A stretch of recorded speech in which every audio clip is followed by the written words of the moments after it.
Querida comunidad lectora diaria de la Biblia, bienvenidos a otro momento en la palabra de Dios. Estamos leyendo Gálatas y estamos trabajando en el tema Cristo al fundamento. Ese es, yo me atrevería a decir, el tema aglutinador de esta carta, o al menos la manera en que nosotros vamos a buscar leer esta carta reflejando el hecho de que Cristo es el fundamento, no solo de la iglesia, sino que también de la vida de cada uno de nosotros.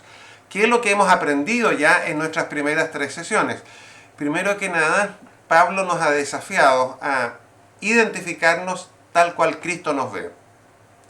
Él dice que Él es un apóstol, enviado por Jesucristo y por Dios el Padre. Entonces, Él se ve como Cristo lo ve. Yo creo que ahí hay una tremenda lección que ya hemos aprendido acá. También es tan cristocéntrico en su manera de verse. Es decir, la vida mía tiene sentido en Cristo. Yo creo que esa es una lección que ya hemos aprendido acá. Después nos entrega el contenido del mensaje que Él ha estado entregando. Y es bueno que nosotros, porque somos creyentes que entregamos un mensaje a otros, es bueno que nosotros también tengamos claro cuál es el contenido de lo que nosotros estamos entregando. Porque explícita o implícitamente siempre estamos entregando un mensaje. Lo vemos en el versículo 4. Esto fue nuestra primera lectura. Jesucristo se entregó a la muerte por nuestros pecados para librarnos del estado perverso actual del mundo, según la voluntad de nuestro Dios y Padre.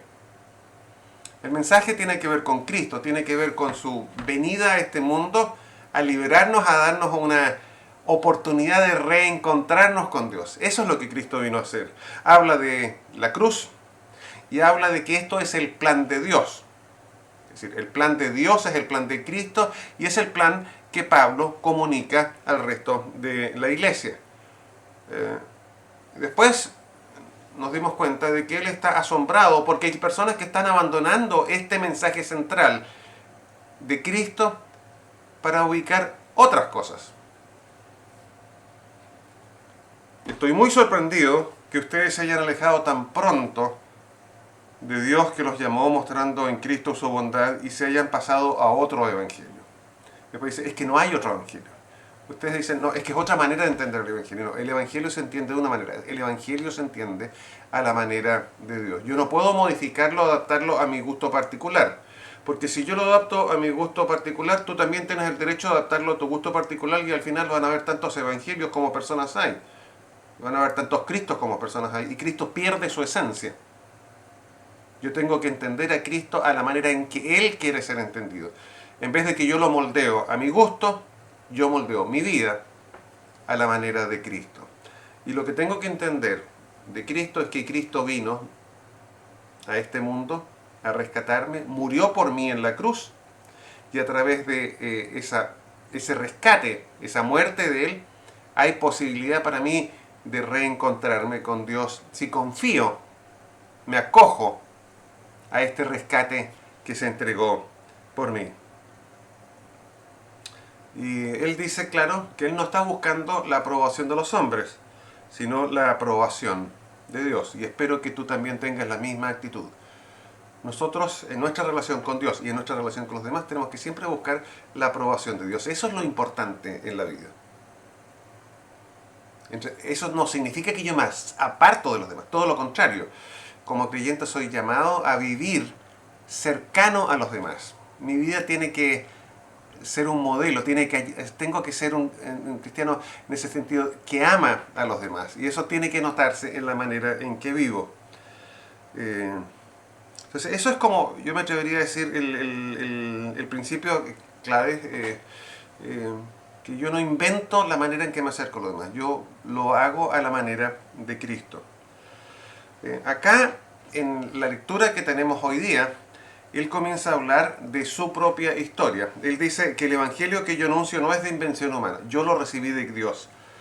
Ustedes habrán escuchado, dice el versículo 13, porque estamos leyendo del 13 al 17 hoy día, capítulo 1 de Gálatas, 13 al 17.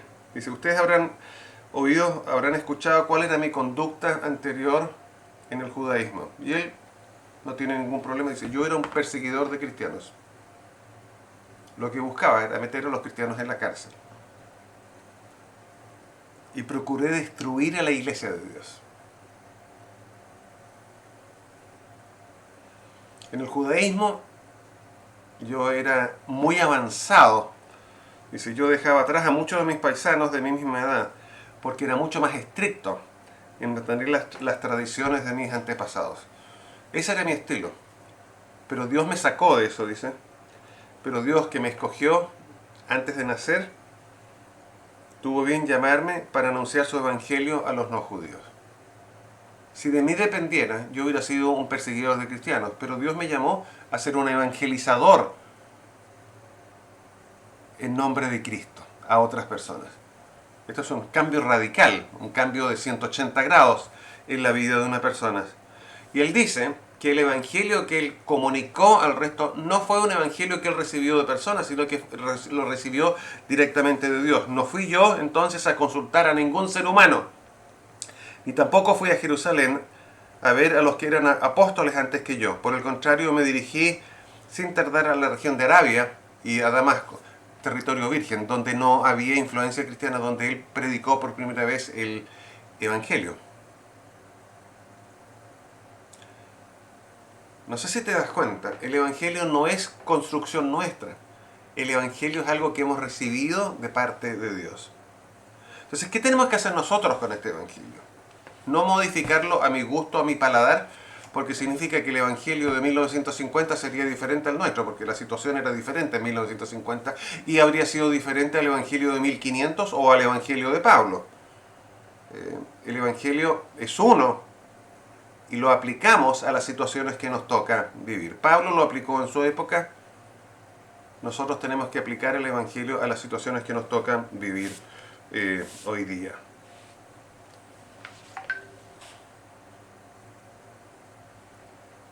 En nuestra guía de lectura dice, toda persona que ha sido llamada por Dios tiene una tarea: vivir el evangelio y comunicarlo a otros.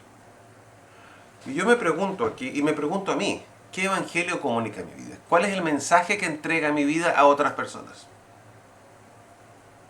Y te pido a ti, porque es la oración que hago para mí también, que tu vida, así como la mía, hablen de Cristo. No contaminemos al evangelio de Cristo.